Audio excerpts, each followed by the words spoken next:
Hello friends, welcome again to my YouTube channel. आज के इस वीडियो में हम बात करेंगे मैनेजरियल इकोनॉमिक्स के 8th लेक्चर के बारे में।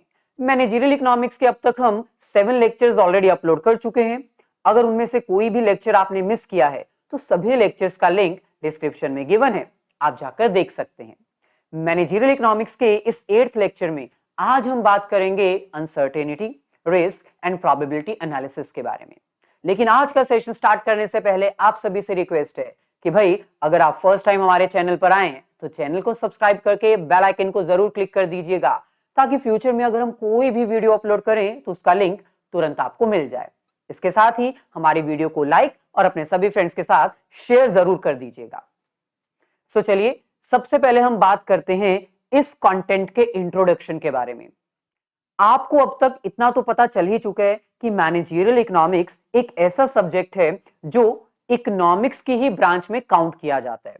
यानी कि जितनी भी इकोनॉमिक्स की थ्योरीज हैं और जो डिफरेंट डिफरेंट सब्जेक्ट मैटर के टूल्स हैं, टेक्निक्स हैं, जैसे statistical tools and techniques, mathematical tools and techniques, science के लॉजिकल रूल्स एंड रेगुलेशंस, ये सारे मैनेजरियल इकोनॉमिक्स में हम यूज करते हैं ताकि एक मैनेजर की जो डिसीजन मेकिंग की प्रॉब्लम है ना, उसको सॉल्व किया जा सके। लेकिन क्या आपको पता है कि एक मैनेजर के डिसीजन लेने के समय उसको बहुत सारी अनसर्टेनिटीज, रिस्क और प्रोबेबिलिटीज डिस्कवर करनी पड़ती हैं। यानी जब एक मैनेजर कोई भी डिसीजन लेता है तो उस समय बहुत सारी अनसर्टेनिटीज वहां पर इंवॉल्व होती हैं, बहुत सारा रिस्क इंवॉल्व होता है और बहुत सारी प्रोबेबिलिटीज डेवलप करनी पड़ती हैं। इसका मतलब अनसर्टेनिटीज क्या होती हैं, रिस्क क्या होते हैं, कितने तरह के होते हैं, प्रोबेबिलिटीज कैसे डिस्कवर की जाती हैं, ये सब एक मैनेजर को करना आना चाहिए। क्योंकि मैनेजर के पास ये सारी नॉलेज नहीं होती है, इसलिए मैनेजरियल इकोनॉमिक्स डेवलप की गई है। मैनेजरियल इकोनॉमिक्स एक ऐसी ब्रांच है जो अनसर्टेनिटीज, रिस्क और प्रोबेबिलिटीज को भी कंसीडर करती है और एक मैनेजर के डिसीजन लेने में मदद करती है। तो यहां पर आप देख सकते हो, managerial economics is a branch of economics which uses economic theories to solve managerial problems of decision making. While making decision, a manager needs to consider, भाई जब भी एक मैनेजर कोई डिसीजन लेता है ना, तो मैनेजर को कंसीडर करना पड़ता है कि जो मैं डिसीजन लेने वाला हूं उसमें अनसर्टेनिटीज कितनी इन्वॉल्व है, जो मैं वर्क परफॉर्म करने वाला हूं उसमें रिस्क कितना होगा, और जो मैं इवेंट परफॉर्म करने वाला हूं उसकी प्रोबेबिलिटीज क्या हैं, उसके चांसेस क्या हैं for the happening and for the not happening. क्योंकि managerial economics uncertainty, risk and probability तीनों को एनालाइज करने में मदद करता है, इसलिए मैनेजरियल इकोनॉमिक्स में आज हम अनसर्टेनिटी, रिस्क और प्रोबेबिलिटी तीनों को अंडरस्टैंड करेंगे। क्योंकि ये चैप्टर थोड़ा लेंथी है, इसलिए आज के सेशन में हम अनसर्टेनिटीज और रिस्क ये दोनों टॉपिक्स को अच्छे से अंडरस्टैंड करेंगे। चलिए सबसे पहले हम बात करते हैं अनसर्टेनिटी के बारे में। यानी अनसर्टेनिटी होता क्या है भाई? Uncertainty is directly opposite to certainty. Certainty का मतलब होता है एक ऐसा वेरिएबल जिसके बारे में हमें सारी जानकारी है। फॉर एग्जाम्पल, अगर मैं अपना पैसा बैंक में फिक्स्ड डिपॉजिट्स में दूंगा तो ऑब्वियसली मुझे उसके ऊपर इंटरेस्ट मिलेगा ही मिलेगा, ये मेरा सर्टेन इवेंट है। लेकिन अनसर्टेन क्या है? डायरेक्टली ऑपोजिट, एक ऐसा वेरिएबल, एक ऐसी इंफॉर्मेशन, एक ऐसे इकोनॉमिक सिचुएशन जिसके बारे में मेरे को कोई जानकारी नहीं है, कुछ पता नहीं है कि फ्यूचर में क्या होगा। No one knows what will be happen in future, मतलब फ्यूचर में क्या हो सकता है, क्या आउटकम आएगा, क्या रिजल्ट आएगा, इसके बारे में कोई जानकारी नहीं है। तो अनसर्टेनिटी एक ऐसी सिचुएशन है जिसके बारे में कोई कंफर्मेशन नहीं है। क्या ये चीज होगी या नहीं होगी, नहीं पता। कितनी बार होगी, नहीं पता। सो uncertainty is the situation regarding a variable in which neither its probability distribution nor its mode of occurrence is known। यानी कोई जानकारी है ही नहीं। neither its probability distribution nor its mode of occurrence, यानी कितनी बार होगा ये इवेंट, कब होगा, होगा भी या नहीं होगा, कोई इंफॉर्मेशन नहीं है। यानी in short, in simple words, uncertainty एक ऐसी सिचुएशन है जहां पर हम कुछ प्रिडिक्ट कर ही नहीं सकते, हम कुछ अनुमान लगा ही नहीं सकते। No one knows what will going to be happen, किसी को नहीं पता कि फ्यूचर में क्या होगा। अब क्वेश्चन ये है कि अनसर्टेनिटी आती क्यों है, क्यों आती है, व्हाई। सिंपल सी सिचुएशन है, एक्चुअल कंडीशन और एंटीसिपेटेड कंडीशन में जब डिफरेंस आता है ना, तो अनसर्टेनिटी अराइज होती है। आपने एक्चुअल में सोचा था कि हमें हमारी इन्वेस्टमेंट के ऊपर 10% रिटर्न मिलेगा, लेकिन जो एक्चुअल है वो अलग हो सकता है। आपने सोचा था कि 10% रिटर्न मिलेगा, लेकिन एक्चुअल में हो सकता है आपको 1% रिटर्न मिला हो। तो एक्चुअल जो आपको मिला है वो 1% है, लेकिन जो आपका सोचना था, जो आपकी एक्सपेक्टेशन थी, जो आपकी एक तरह से एजम्पशंस थी, जो आपने एंटिसिपेट किया था, वो 10% था। यानी डिफरेंस 9% का क्या है, uncertainty. So uncertainty arises when actual condition differ from anticipated condition. आपने तो एंटिसिपेट किया था कि भाई हमें हमारी इंटरेस्ट जो है वो 10% मिलेगी हमारी इन्वेस्टमेंट के ऊपर, लेकिन आपकी एक्चुअल रिटर्न जो है वो फ्यूचर में सिर्फ 1% आई। यानी आपको कोई जानकारी ही नहीं थी कि इतना बड़ा गैप आ सकता है आपकी रिटर्न के ऊपर। तो ये सिचुएशन जिसके बारे में आपको कोई जानकारी नहीं थी, जो आपने सोचा ही नहीं था, जिसके बारे में आपके पास कोई प्रिडिक्शन ही नहीं थी, यही अनसर्टेनिटी होती है। और ये uncertainty will act as a risk, ये आपका रिस्क है।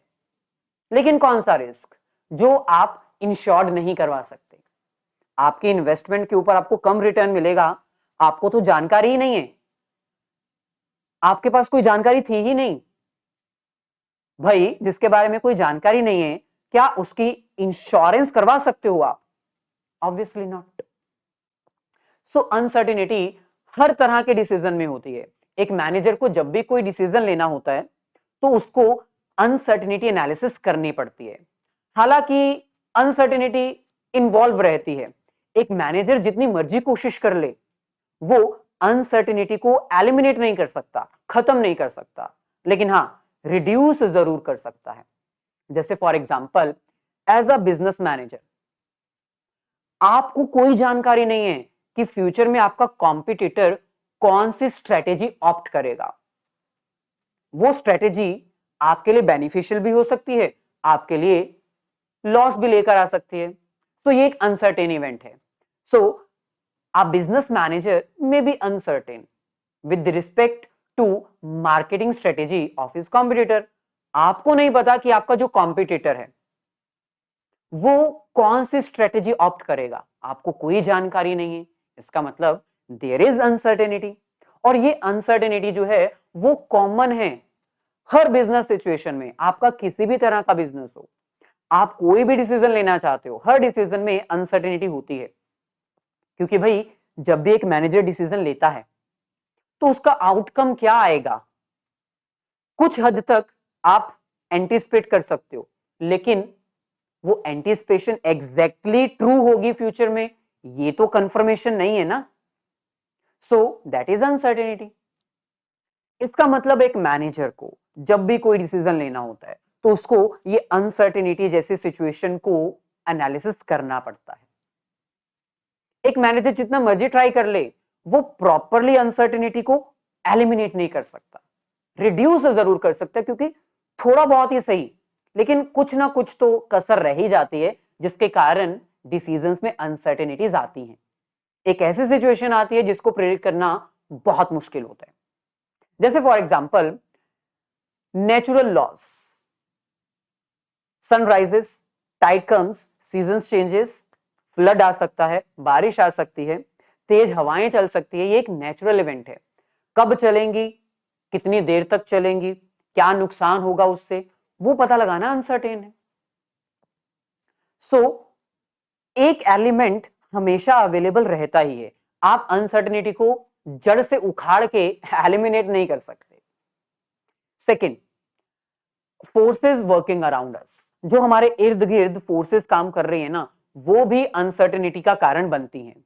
जैसे technical changes, political changes, legal rules and regulation changes, economic environment changes. तो ये जो चेंजेस आते हैं ये हमारे इर्द गिर्द आते हैं जो अनसर्टेन होते हैं। अच्छा, अब हम बात करते हैं उन सोर्सेस की जहां से ये अनसर्टेनिटी आती है। मतलब कहां से ये अनसर्टेनिटी आती है, वो क्या चीज है जिसको हम प्रिडिक्ट नहीं कर पाते। Number 1, pattern. जैसे फॉर एग्जांपल एग्जाम होंगे 100, 80, 50, 75 मार्क्स के होंगे, ये सब आपको पता है, लेकिन एग्जाम का पैटर्न क्या होगा, 2 नंबर के, 5 नंबर के, 10 नंबर के, 15 नंबर के, कितने कितने क्वेश्चन आएंगे, ये अभी आपको नहीं पता। अनसर्टेनिटी, पैटर्न क्या होगा, अनसर्टेनिटी। सो कई बार कुछ ऐसे इवेंट्स होते हैं जिसके बारे में आपको प्योर कंफर्मेशन होती है, आपको पता है कि फ्यूचर में ये चीज होने वाली है, लेकिन किस पैटर्न में होगी आपको नहीं पता होता। सो अनसर्टेनिटी कहां से आती है, पैटर्न से, जब आपको डेप्थ में इंफॉर्मेशन नहीं मिलती। जैसे फॉर एग्जांपल आने वाले साल में 2022 टू 23, इस ईयर में बारिश कितनी होगी, उसका क्वांटम कितना होगा, कितने सेंटीमीटर होगी, ये सब पता है, लेकिन कौन से मंथ में, कौन से दिन में कितनी होगी, इसका पैटर्न क्या होगा, नहीं पता। अगर आप क्रॉप प्रोड्यूस कर रहे हो और आपको पैटर्न नहीं पता, तो आपकी क्रॉप जो है वो वेस्ट हो सकती है, there is a risk. So uncertainty कहां से आती है, बारिश होगी पता है, कंफर्मेशन है, लेकिन कितनी होगी, कब कब होगी, कितनी देर तक होगी, दैट इज अनसर्टेन। तो पहला source pattern. Second, existing facts and future plans. अब कई बार क्या होता है, एक मैनेजर के पास ऑलरेडी कुछ एग्जिस्टिंग फैक्ट्स होते हैं, कुछ डाटा ऑलरेडी अवेलेबल होता है, और मैनेजर उस डाटा की हेल्प से अपने फ्यूचर प्लान्स डेवलप करता है और अपना डिसीजन लेता है। लेकिन ये जो प्रेजेंट का डाटा अवेलेबल है, जिसकी हेल्प से एक मैनेजर अपने फ्यूचर के प्लान्स डिसाइड कर रहा है, उसमें भी अनसर्टेनिटीज होती हैं। जैसे फॉर एग्जांपल मान लो आप एक डैम कंस्ट्रक्ट करवाना चाहते हो। डैम कंस्ट्रक्ट करने का मेन रीजन क्या होता है, ताकि जो पानी का बहाव है ना उसको रोका जा सके, डैम कंस्ट्रक्ट करके। लेकिन डैम का कितना लेंथ होगा, कितना विड्थ होगा, ये अभी तो हमें पता है। पास्ट डाटा के अकॉर्डिंग कितनी बारिश होती है, कितना पानी बहाव में बहकर आता है, कितना पानी रोकना है डैम की हेल्प से, ये सब आपको प्रेजेंटली अवेलेबल है। लेकिन फ्यूचर में वो डैम कितना यूजफुल होगा हमें नहीं पता। फ्यूचर में बारिश बढ़ सकती है, पानी का बहाव बढ़ सकता है, वो डैम जो बनाया गया है उसके ऊपर से पानी गुजर सकता है। सो प्रेजेंट डाटा के अकॉर्डिंग आप अपना फ्यूचर प्रिडिक्ट तो कर सकते हो, लेकिन वो कितना सर्टेन होगा, कितना एक्यूरेट होगा, ये आपको नहीं पता। सो जो एग्जिस्टिंग आपके फैक्ट्स होते हैं, जिसकी हेल्प से आप फ्यूचर प्लान्स डेवलप करते हो, उसमें कुछ हद तक सर्टेनिटी तो होती है, लेकिन अनसर्टेनिटी भी इन्वॉल्व होती है। सो existing facts and future plans regarding the events also affect this certainty and uncertainty। मतलब आपके पास जो अवेलेबल डाटा है ना, वो आपकी सर्टेनिटी और अनसर्टेनिटी को भी अफेक्ट करती है। नेक्स्ट, थर्ड हमारे पास है बायस ऑफ सेल्फ इंटरेस्ट।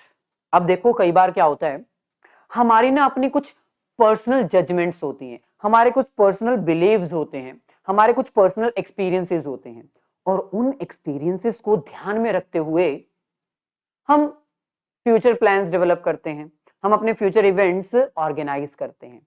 लेकिन भाई जो हमारे पास हमारी पर्सनल जजमेंट्स हैं, हमेशा उसी के अकॉर्डिंग रिजल्ट आएगा ये कंफर्म तो नहीं है। जितना मर्जी एक्सपीरियंस्ड बंदा हो, जितना मर्जी आपके पास जजमेंट हो, जितने मर्जी आपके पास नॉलेज हो, फिर भी अनसर्टेनिटी अवेलेबल होती है। इसी को हम कहते हैं बायस ऑफ सेल्फ इंटरेस्ट। आप अपने इंटरेस्ट के अकॉर्डिंग, अपनी पर्सनल जजमेंट के अकॉर्डिंग फ्यूचर प्लान्स तो बना रहे हो, लेकिन वो हमेशा सेम रहेंगे, जैसा पास्ट आपने देखा था वैसा ही फ्यूचर होगा, कंफर्मेशन नहीं है। सो अनसर्टेनिटी का थर्ड सोर्स क्या है? आपका पर्सनल जजमेंट। जब आप अपनी पर्सनल जजमेंट, पास्ट एक्सपीरियंस को अप्लाई करते हो तो वहां पर भी अनसर्टेनिटी इन्वॉल्व होती है। Fourth, believe about an event either happen which will help और विच में नॉट हेल्प। यानी कई बार आप अपनी प्रिडिक्शंस करते हो और आपको लगता है कि ये तो होगा ही होगा, नंबर वन। सेकंड, कई बार आपको लगता है नहीं ये नहीं हो सकता। जैसे for example different different states में इलेक्शन हुए, उन इलेक्शंस में आप कह रहे हो कि ये होगा, या फिर आप कह रहे हो ये हो सकता है। Happening and not happening. Happening, अगर वो हो जाता है तो शायद आपको बेनिफिट हो, आपको हेल्प मिले। अगर वो नहीं होता तो हो सकता है आपको नुकसान हो। सो यहां पर भी अनसर्टेनिटी है। The maximum feeling of uncertainty arises when we believe that an event may either help or harm. भाई सबसे ज्यादा अनसर्टेनिटी कहां पर आती है, कहां से आती है? जब आपको पता नहीं होता कि ये होने से हमें मदद होगी या नुकसान होगा। अगर एक पर्टिकुलर पार्टी की गवर्नमेंट बन जाती है इलेक्शंस के बाद, तो वो आपको बेनिफिट देगी, पता नहीं है। वो आपको हार्म करेगी, पता नहीं है। यहां से सबसे ज्यादा अनसर्टेनिटी आती है। Next, factors determining uncertainty. अब देखो, अनसर्टेनिटी के बारे में मैंने आपको पहले ही बताया, एक ऐसा आउटकम जिसके बारे में कोई जानकारी नहीं है, कहां होगा, कितना होगा, कोई मेजर नहीं किया जा सकता। लेकिन ये कितना होगा इसका हम एक अनुमान लगा सकते हैं। मतलब अनसर्टेनिटी बहुत ज्यादा भी हो सकती है, बहुत कम भी हो सकती है। अगर हम अपनी अनसर्टेनिटी को कम करना चाहते हैं तो तीन चीजें हमारे पास अवेलेबल हैं। Number one, the character of an entrepreneur. As an entrepreneur, as a business manager, आपका कैरेक्टर क्या है, आपकी फीलिंग्स क्या है, आपके एक्सपीरियंस क्या है, आपकी जजमेंट क्या है, आप कितने एक्सपर्ट हो, आपके पास नॉलेज कितनी है। ज्यादा नॉलेज है, आप एक्सपीरियंस्ड हो, तो अनसर्टेनिटी कम हो सकती है।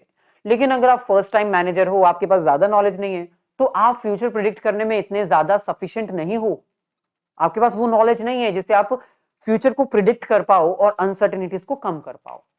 Number two, the amount of resources, the amount of information. मतलब आपके पास कितनी जानकारी है फ्यूचर को लेकर, आपके पास कितनी नॉलेज है। अगर आपके पास फ्यूचर के बारे में नॉलेज है तो वो नॉलेज आपको हेल्प कर सकती है और इससे आपका जो एक प्रिडिक्शंस है ना वो बढ़ सकती हैं। Number three, the portion of these resources exposed to uncertainty. आपके पास अगर जानकारी है तो ठीक, लेकिन भाई वो जानकारी जो है, वो जो इंफॉर्मेशन है, वो कितनी ज्यादा इंपॉर्टेंट है अनसर्टेनिटीज को कम करने के लिए। ये भी एक तीसरा एलिमेंट है जो आपकी अनसर्टेनिटी को कम कर सकता है। अगर आपके पास एक ऐसा पोर्शन अवेलेबल है इंफॉर्मेशन का जिससे अनसर्टेनिटी कम हो सकती है, आप फ्यूचर को बहुत इजीली प्रिडिक्ट कर सकते हो, तो अनसर्टेनिटी कम हो जाएगी। लेकिन अगर आपके पास इंफॉर्मेशन तो है लेकिन वो रेलेवेंट नहीं है, ज्यादा यूजफुल नहीं है, ज्यादा इंपॉर्टेंट नहीं है, उससे आप फ्यूचर प्रिडिक्ट कर ही नहीं पा रहे हो, तो फिर अनसर्टेनिटी ज्यादा होगी। आगे बढ़ते हैं, बात करते हैं कुछ थ्योरीज की। हालांकि ये थ्योरीज हम फ्यूचर में आपको डिटेल में करवाएंगे, अभी फिलहाल हम आपको थोड़ा ओवरव्यू दे देते हैं। State preference theory, one of the most important theory of uncertainty. अब देखो होता क्या है, हमने अभी तक आपको बताया कि एक मैनेजर को डिसीजन लेने से पहले अनसर्टेनिटीज का एनालिसिस करना चाहिए। एक मैनेजर को देखना चाहिए कि डिसीजंस लेने समय कितनी अनसर्टेनिटीज इन्वॉल्व्ड है, क्योंकि भाई uncertainties may bring risk to the organization. अगर अनसर्टेनिटी को एनालिसिस नहीं किया, अगर हमने अनसर्टेनिटीज को डेप्थ में स्टडी नहीं किया, तो बहुत ज्यादा रिस्क आ सकता है जिससे बिजनेस डूब सकता है। तो अनसर्टेनिटीज को एनालिसिस करने का क्या कोई मेथड है, क्या कोई टेक्निक है, क्या कोई टूल है या कोई थ्योरी है? सो स्टेट प्रेफरेंस थ्योरी ये एक ऐसी थ्योरी है जो एक मैनेजर डिसीजन लेने से पहले यूज कर सकता है। ये एक ऐसा मेथड है, ये एक ऐसी टेक्निक है, ये एक ऐसी थ्योरी है जो डिफरेंट डिफरेंट इकोनॉमिस्ट ने डेवलप की है। But this theory can only be apply for investment decision. अगर आप कहीं पर अपना पैसा इन्वेस्ट करना चाहते हो और आपको वहां पर अनसर्टेनिटी है, आपको पता नहीं चल पा रहा कि कितना रिस्क है, कितना रिटर्न है, कितना रिटर्न आएगा, कब आएगा, पैसा डूब तो नहीं जाएगा, इन्वेस्टमेंट में ये सारे अनसर्टेनिटीज इन्वॉल्व रहती हैं, तब आप इस थ्योरी को यूज कर सकते हो, स्टेट प्रेफरेंस थ्योरी। अब स्टेट प्रेफरेंस थ्योरी कहती क्या है?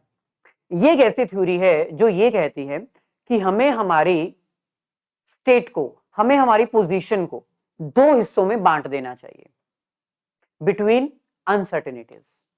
कैसे? फॉर एग्जाम्पल, मान लो आपने 10 लाख रुपीज इन्वेस्ट करने हैं, इन्वेस्टमेंट इन शेयर्स और it can be in bonds. इन दोनों के बीच में एक सर्टेनिटी सिचुएशन भी प्रिवेल करती है। सर्टेनिटी मतलब जिसके बारे में हमें कंफर्मेशन है। अगर हम ये 10 लाख रुपीज बैंक में इन्वेस्ट करते हैं एज अ फिक्स्ड डिपॉजिट, तो भाई हमें एक कंफर्मेशन मिल जाती है, हमें एक सर्टेनिटी रहती है कि हमें 5%, 4% जितना भी इंटरेस्ट रेट है वो हमें मिलेगा ही मिलेगा। सर्टेनिटी के इर्द गिर्द घूमती है अनसर्टेनिटी। Uncertainty state number 1। अगर हम अपना पैसा, ये जो 10 लाख रुपीज है, इन्वेस्ट करते हैं शेयर्स में, तो नो डाउट शेयर्स में पैसा किया गया जो इन्वेस्ट है उसमें कमी भी आ सकती है, यानी वैल्यू कम भी हो सकती है और वैल्यू बढ़ भी सकती है। अगर कम हो जाएगी तो इसमें बहुत सारा लॉस होगा, अगर बढ़ जाएगी तो इसमें बहुत सारा प्रॉफिट होगा, बेनिफिट होगा। वहीं पर अगर स्टेट हम 2 की बात करें, स्टेट नंबर 2, अगर हम ये अपना 10 लाख रुपीज इन्वेस्ट करते हैं बॉन्ड्स में, तो नो डाउट बॉन्ड्स में हमारा जो 10 लाख रुपीज है उसकी वैल्यू सेम रहेगी, सेम वैल्यू, प्लस साथ में हमें एक फिक्स्ड रेट ऑफ इंटरेस्ट भी मिलेगा, क्योंकि बॉन्ड्स मतलब डिबेंचर्स, और डिबेंचर्स का मतलब होता है अगर हम किसी को लोन दे देते हैं तो लोन की वैल्यू रीपेमेंट में हमें 10 लाख वापस पूरी मिलेगी, साथ में एक इंटरेस्ट भी मिलेगा। सो एक सिचुएशन ऐसी है जिसमें रिस्क बहुत ज्यादा है और लेकिन प्रॉफिट भी बहुत ज्यादा है। दूसरी स्टेट ऐसी है जिसमें प्रॉफिट ज्यादा नहीं है लेकिन एक फिक्स्ड अमाउंट ऑफ इंटरेस्ट है जो हमें एक रेगुलर इनकम के तौर पर मिलता जाएगा। तो ये वो स्टेट प्रेफरेंस थ्योरी है। अब इसमें करना क्या है? एक मैनेजर ने इन्वेस्ट करने के लिए अपना खुद का एक्सपीरियंस, खुद की एक्सपर्टीज यूज करनी है, अप्लाई करनी है। So this model assumes that there are several distinct possibilities as to the future economic situation। ये एक ऐसी थ्योरी है जो ये एज्यूम करती है कि भाई अगर हम कहीं पर पैसा इन्वेस्ट करने के बारे में सोच रहे हैं तो उसमें आउटकम जो है वो डिफरेंट डिफरेंट हो सकती है। बेसिकली ये थ्योरी हमारी अनसर्टेनिटी की चॉइस को कम करने के लिए यूज किया जाता है। अगर एक मैनेजर को ये लगता है कि मेरे को रेगुलर इनकम चाहिए विदाउट एनी रिस्क, तब तो उसके पास सर्टेनिटी की सिचुएशन है, बैंक में पैसा दो। अगर उसको लगता है मैं थोड़ा रिस्क ले सकता हूं, पैसा लोन के रूप में दे सकता हूं, तो स्टेट 2 उसके लिए बेस्ट होगी। अगर उसको लगता है कि भाई मैं रिस्क ज्यादा ले सकता हूं क्योंकि मेरे को ज्यादा पैसा कमाना है, तो state 1 investment in the share उसके लिए बेस्ट होगा। ऐसे ही मीन वेरिएंस एनालिसिस, ये भी एक टेक्निक है, मेथड है, टूल है, थ्योरी है जो सेम अनसर्टेनिटी को कम करने के लिए यूज की जा सकती है। मीन एंड वेरिएंस ये दोनों स्टैटिस्टिकल टूल हैं जो मैनेजरियल इकोनॉमिक्स में हम यूज करते हैं अनसर्टेनिटी को कम करने के लिए। मीन क्या होता है? मीन का मतलब तो आपको पता है, एवरेज। किसी भी चीज की एवरेज, जैसे फॉर एग्जांपल एवरेज रिटर्न, अगर हम अपना पैसा कहीं पर इन्वेस्ट करते हैं तो उसमें ऑन एन एवरेज हमें कितनी रिटर्न मिलेगी। वहीं पर वेरियांस का मतलब होता है, वेरियांस का मतलब होता है फार फ्रॉम एवरेज, यानी हमारी जो रिटर्न है वो एक्चुअल में कितनी दूर है डिफरेंट डिफरेंट वैल्यूज के अकॉर्डिंग, अवे फ्रॉम रिटर्न। तो भाई ये जो मीन और वेरियांस एनालिसिस है, ये दो टेक्निक्स हम यूज कर सकते हैं अपनी अनसर्टेनिटी को कम करने के लिए। ये टेक्निक, ये जो एनालिसिस है ना, सेम स्टेट प्रेफरेंस थ्योरी के अकॉर्डिंग ही फॉलो किया जाता है। जैसे स्टेट प्रेफरेंस थ्योरी इन्वेस्टमेंट के लिए यूज होती है, इन्वेस्टमेंट में अवेलेबल अनसर्टेनिटी को दूर करने के लिए यूज होती है। मीन वेरियांस एनालिसिस भी इन्वेस्टमेंट में जो अनसर्टेनिटी होती है ना, उसको दूर करने के लिए ही यूज किया जाता है। कैसे? हम अपनी इन्वेस्टमेंट की जो एक्सपेक्टेड रिटर्न्स होती हैं और जो वेरियांस होते हैं उसको कैलकुलेट करते हैं। हम ये पता लगाते हैं कि हमें ऑन एन एवरेज कितना रिटर्न मिलेगा, और फिर हम ये भी पता लगाते हैं कि हमारी एक्चुअल रिटर्न और एक्सपेक्टेड रिटर्न के बीच में कितना डिफरेंस है। तो बस इन दोनों टेक्निक्स की हेल्प से एक मैनेजर, एक एंटरप्रेन्योर डिसीजन ले सकता है कि उसको कहां पैसा इन्वेस्ट करना है, ताकि अनसर्टेनिटी थोड़ी कम हो जाए। So, mean variance analysis is a tool, is a technique, is a method which can be used to overcome the situation of uncertainty while making decision. जब एक मैनेजर डिसीजन लेता है ना, तो उसमें अनसर्टेनिटी इन्वॉल्व होती है, और उस अनसर्टेनिटी को कम करने के लिए, रिड्यूस करने के लिए हम कुछ कैलकुलेशंस करते हैं। पहला मीन कैलकुलेशन, दूसरा वेरियांस कैलकुलेशन। मीन से हमें एक्सपेक्टेड रिटर्न्स, एवरेज रिटर्न्स पता चलती हैं, और वेरियांस से हमें यह पता चलता है कि हमारी एक्चुअल रिटर्न और एक्सपेक्टेड रिटर्न के बीच में कितना डिफरेंस हो सकता है। तो इसमें हम करते क्या है, इसमें एक इन्वेस्टर जो है ना, वो अपने इन्वेस्टमेंट को वेटेज देता है। कैसे? फॉर एग्जाम्पल, मान लो आपके पास दो तरह के इन्वेस्टमेंट है, investment A and investment B. आप 4 लाख रुपीस टोटल इन्वेस्ट करना चाहते हो, $4 लाख। $1 लाख आपने इन्वेस्ट किया ए में, और $3 लाख आपने इन्वेस्ट किए इन्वेस्टमेंट बी में। ए की एक्सपेक्टेड रिटर्न है 5%, जो कि एवरेज रिटर्न है, और इसकी है 10%। अब आपको सबसे पहले ना वेटेज देनी पड़ेगी। टोटल इन्वेस्टमेंट में से इन्वेस्टमेंट ए कितनी है? 25%। 4 लाख में से 1 लाख इन्वेस्टमेंट हमने कहां पर की? ए में। ऐसे ही 4 लाख में से 3 लाख हमने कहां इन्वेस्ट किए? बी में। वेटेज देने के बाद एक्सपेक्टेड रिटर्न्स की हेल्प से आपको इनका एक्सपेक्टेड जो पोर्टफोलियो है, जो आप कैलकुलेट करके पता लगा सकते हो कि आपको एवरेज एक्सपेक्टेड रिटर्न्स कितनी मिलेंगी दोनों ही इन्वेस्टमेंट से, वो पता लगाना है। कैसे? सिंपल है, जो आपकी इन्वेस्टमेंट ए है वो कितने वेटेज के साथ आती है? 25, और कितना रिटर्न आपको देगी? 5। वहीं पर दूसरी तरफ आपकी इन्वेस्टमेंट बी कितने वेटेज के साथ आती है? 75, और वो आपको कितना रिटर्न देगी? 10 आउट ऑफ 100। तो बस जब आप इसको सॉल्व करोगे तो आपकी ये जो पोर्टफोलियो इन्वेस्टमेंट है ना, पोर्टफोलियो मतलब इन्वेस्टमेंट ए और इन्वेस्टमेंट बी का कॉम्बिनेशन जो है, वो आपको एक्सपेक्टेड रिटर्न कितना देगा? 8.75%। तो बस इसकी हेल्प से, एवरेज एक्सपेक्टेड रिटर्न की हेल्प से, अब आप इजीली डिसीजन ले सकते हो कि आपको पैसा इन्वेस्ट करना है या नहीं करना है। इससे आपकी अनसर्टेनिटी थोड़ी कम हो जाएगी। जो वेरियांस है वो हमें क्या शो करता है कि डेली बेसिस के ऊपर, वीकली बेसिस के ऊपर हमारी जो रिटर्न है वो कितनी डिफरेंट है एक्सपेक्टेड रिटर्न से, वो कितनी डिफरेंट है। और एक्सपेक्टेड रिटर्न से हमें हमारी प्रोबेबिलिटीज पता चल जाती हैं कि फ्यूचर में अगर हम पैसा इन्वेस्ट करते हैं अपनी सिक्योरिटीज में तो हमें कब कितना रिटर्न मिलेगा।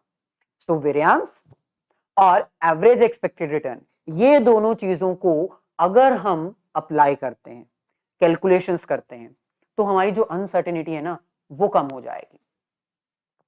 अब यहां पर दो सिचुएशंस आ सकती हैं। Situation number 1, if two different securities have the same expected return.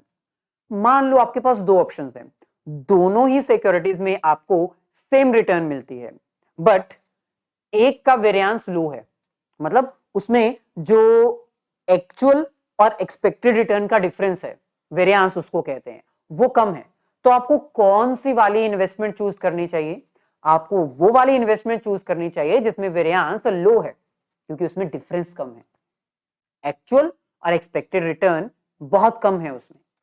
दूसरी तरफ अगर आपके पास दो ऐसी सिक्योरिटीज हैं जहां पर आपके पास सेम वेरिएंस है, लेकिन एक सिक्योरिटी उसमें से ऐसी है जिसमें आपको ज्यादा रिटर्न मिल रही है, तो आपको ऐसे रिटर्न सिलेक्ट करनी चाहिए जिसमें रिटर्न ज्यादा है। सो इन शॉर्ट हम ये कह सकते हैं, मीन वेरिएंस एनालिसिस अनसर्टेनिटी को कम करता है, एलिमिनेट नहीं करता। इसकी हेल्प से, इस एनालिसिस की हेल्प से एक इन्वेस्टर डिसाइड कर सकता है कि उसको कौन सी इन्वेस्टमेंट सिलेक्ट करनी है एट गिवन रिस्क, या फिर उसको कौन सी इन्वेस्टमेंट निग्लेक्ट करनी है एट गिवन रिटर्न। सो अनसर्टेनिटी के बारे में हमने डिस्कस किया। अनसर्टेनिटी हर डिसीजन में इन्वॉल्व होती है। एक मैनेजर को कुछ भी डिसीजन लेने से पहले अनसर्टेनिटी का एनालिसिस करना पड़ता है with the help of these two theories. अब हम आगे बढ़ते हैं और बात करते हैं रिस्क की। अब बहुत सारे स्टूडेंट्स को यहां पर प्रॉब्लम आने वाली है, क्योंकि रिस्क और अनसर्टेनिटी के बीच में जो माइन्यूट सा डिफरेंस है ना, वो आपको यहां पर अंडरस्टैंड करना पड़ेगा। सबसे पहले रिस्क होता क्या है भाई? रिस्क एक ऐसे सिचुएशन है जो एक बिजनेस ऑर्गेनाइजेशन के लिए लॉस लेकर आती है। कितना लॉस लेकर आएगी ये भी हमें जानकारी है, कब लॉस होगा ये भी हमें पता है। तो सर रिस्क और अनसर्टेनिटी में डिफरेंस क्या है? भाई सिंपल है। अनसर्टेनिटी एक ऐसी सिचुएशन होती है जिसके बारे में पता लगाना नामुमकिन है, मतलब पता ही नहीं है कि फ्यूचर में क्या होगा, कब होगा, कितना होगा, कुछ पता नहीं है। लेकिन रिस्क नॉलेज है, होगा, कितना होगा ये भी पता है, लेकिन एग्जैक्टली कब होगा ये नहीं पता है। So risk is a situation in which the probability distribution of the variable is known but its actual value is not। मतलब ये एक ऐसी सिचुएशन है जिसमें हमें प्रोबेबिलिटी डिस्ट्रीब्यूशन पता है, लॉस होगा पता है, लेकिन एग्जैक्टली कितनी वैल्यू का होगा वो नहीं पता है। हम मेजर कर सकते हैं इसको डिफरेंट डिफरेंट टेक्निक्स और मेथड्स की हेल्प से। सो risk is a chance of loss, but how much loss is uncertain. मतलब रिस्क एक ऐसी सिचुएशन है जिसमें हमें पता है कि भाई लॉस तो होना ही होना है, आग लगेगी फैक्ट्री में, गोडाउन में, तो नुकसान होगा। आग लगने के बाद कितना नुकसान हुआ है ये भी मेजर किया जा सकता है, लेकिन उसकी एंटीसिपेशन पहले नहीं हो सकती, बाद में हो सकती है। So risk is a situation of uncertainty about the amount of loss, but there is certainty about the loss. अब ध्यान से समझो हमने क्या कहा है। रिस्क में कुछ एलिमेंट सर्टेन होता है और कुछ एलिमेंट अनसर्टेन होता है। जैसे फॉर एग्जांपल लॉस होगा, सर्टेन है, आग लगेगी तो नुकसान होगा, लेकिन कितनी अमाउंट का होगा ये नहीं पता, एडवांस में नहीं पता ना। आग लगेगी तो गोडाउन में जितना सामान पड़ा हुआ है, जितना स्टॉक पड़ा हुआ है, वो सारा थोड़ी जल जाएगा, हो सकता है उसमें से कुछ बच जाए। सो आग लगी है, नुकसान हुआ है, कितना हुआ है ये तो बाद में पता चलेगा, अभी नहीं पता एडवांस में। So risk means certainty about the loss but uncertainty about the amount. Risk may be defined as an uncertainty of financial loss. कितना लॉस होगा वो नहीं पता है, वो अनसर्टेन है, लेकिन अगर आग लगेगी तो लॉस तो होगा ही होगा। तो बेसिक डिफरेंस क्या है भाई रिस्क और अनसर्टेनिटी में? अनसर्टेनिटी इज अबाउट ब्लैंक, कुछ नहीं पता है कब क्या हो जाए, no information, no probability distribution. लेकिन रिस्क में प्रोबेबिलिटी पता है लॉस होगा। दूसरी तरफ अनसर्टेनिटी इज नॉट मेजरेबल, भाई जब हमें पता ही नहीं है कि क्या होना है तो मेजर भी नहीं किया जा सकता। लेकिन रिस्क पता है लॉस होना है, कितना होना है नहीं पता, लेकिन मेजर तो किया जा सकता ना आफ्टरवर्ड्स। अच्छा, टाइप्स ऑफ रिस्क, रिस्क कितने तरह के होते हैं भाई? वैसे तो रिस्क को हम डिफरेंट डिफरेंट सिचुएशंस में डिवाइड कर सकते हैं, लेकिन मोस्ट प्रोबेबली हम इसकी डिवीजन जो है 3 से 4 तरीकों से कर सकते हैं। नंबर 1, प्योर रिस्क और स्टैटिक रिस्क। अब प्योर रिस्क का मतलब है कि लॉस ही होगा, ओनली लॉस, मतलब एक ऐसी सिचुएशन जिसमें मुनाफा तो हो ही नहीं सकता ना भाई, एक ऐसी सिचुएशन जिसमें there is no chance of gain, there is a pure chance of risk. जैसे फॉर एग्जांपल अगर फैक्ट्री में आग लग जाती है तो नुकसान ही होगा ना, अगर आग नहीं लगी तो उसमें मुनाफा थोड़ी होगा, आग लग गई तो लॉस होगा, 100% श्योरिटी है। आग नहीं लगी तो आग ना लगने से कोई मुनाफा तो नहीं होता ना, आग नहीं लगी तो बिजनेस नॉर्मल जैसा चल रहा था वैसे चलेगा। सो प्योर रिस्क एक ऐसी सिचुएशन है जिसमें there are 100% probability of exact loss, there is no chance of gain. वहीं पर सेकंड हमारे पास आता है स्पेकुलेटिव रिस्क और dynamic risk. Dynamic means changing risk, speculation means there may be risk, there may be no risk but gain, मतलब एक ऐसी सिचुएशन जिसमें मुनाफा भी हो सकता है नुकसान भी हो सकता है। जैसे फॉर एग्जांपल आपने कहीं पर पैसा इन्वेस्ट किया, पैसा इन्वेस्ट करने के बाद अगर तो मार्केट में आपके शेयर्स की वैल्यू बढ़ जाती है, आपका प्राइस बढ़ जाता है तो मुनाफा हो सकता है, अगर प्राइस कम हो जाएगा तो लॉस हो सकता है। सो एक ऐसा रिस्क जिसमें या तो मुनाफा होगा या तो लॉस होगा, that is also a risk, जिसमें फ्लक्चुएशंस रहती हैं, जो स्पेकुलेटिव रहता है, जिसके बारे में अनुमान लगाना मुश्किल होता है। Third, insurable risk. अब कई बार कुछ ऐसे लॉसेस होते हैं जो मेजर किए जा सकते हैं, जो प्रिडिक्ट किए जा सकते हैं और उनको हम इंश्योर्ड भी करवा सकते हैं। जैसे आग लग जाना, फैक्ट्री में अगर आग लगेगी तो गोडाउन में कितना सामान पड़ा हुआ था वो हमें पता है, कितना जल गया कितना बच गया वो भी हम पता लगा सकते हैं।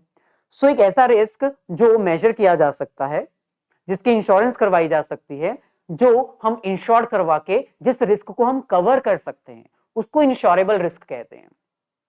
लेकिन भाई क्या आपको पता है बहुत सारे ऐसे रिस्क भी होते हैं जो मेजरेबल नहीं होते, जिनको पता लगाना थोड़ा मुश्किल होता है। अब क्योंकि वो मेजरेबल नहीं है इसलिए हम उसको इंश्योर्ड नहीं करवा सकते, नॉन इंश्योरेबल रिस्क, और नॉन इंश्योरेबल रिस्क ही अनसर्टेनिटी में काउंट किए जाते हैं। So uncertainty means non insurable risk. Number 1, competitive risk. अब भाई जहां पर आप रहते हो, जहां पर आपका बिजनेस है, उसके आसपास बहुत सारी फोर्सेस वर्क करती हैं, इकोनॉमिक फोर्सेस हैं, लीगल फोर्सेस हैं, टेक्निकल फोर्सेस हैं, उसमें कॉम्पिटिटर भी आते हैं, कस्टमर भी आते हैं, टेक्नोलॉजी भी आती है, गवर्नमेंट भी आती है, इकोनॉमिक कंडीशंस भी आती हैं। सो ऐसे रिस्क को, ऐसे इन्वायरमेंटल चेंजेस को आप इंश्योर नहीं करवा सकते। मार्केट में अगर एक कोई कंपटीशन आ गया, मार्केट में अगर आपका कोई नया कॉम्पिटिटर आ गया, जो प्रोडक्ट आप बनाते हो वही प्रोडक्ट बेचने के लिए मार्केट में अगर एक और पर्सन आ गया तो उसमें रिस्क इन्वॉल्व है, और ये ऐसा रिस्क है जिसमें आपको लॉस हो सकता है एनी टाइम एनीवेयर, कोई भी इंडस्ट्री आ सकती है, आपका प्रॉफिट कम हो सकता है, तो रिस्क है। लेकिन क्या इसकी इंश्योरेंस करवाई जा सकती है? Absolutely not. इस सिचुएशन में आप इंश्योरेंस नहीं करवा सकते।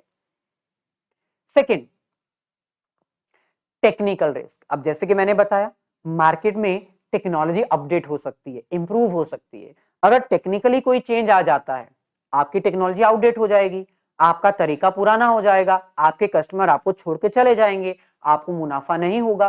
This is also a risk. New technology, new product, new methods, new innovations, so इसको भी हम इंश्योर्ड नहीं करवा सकते।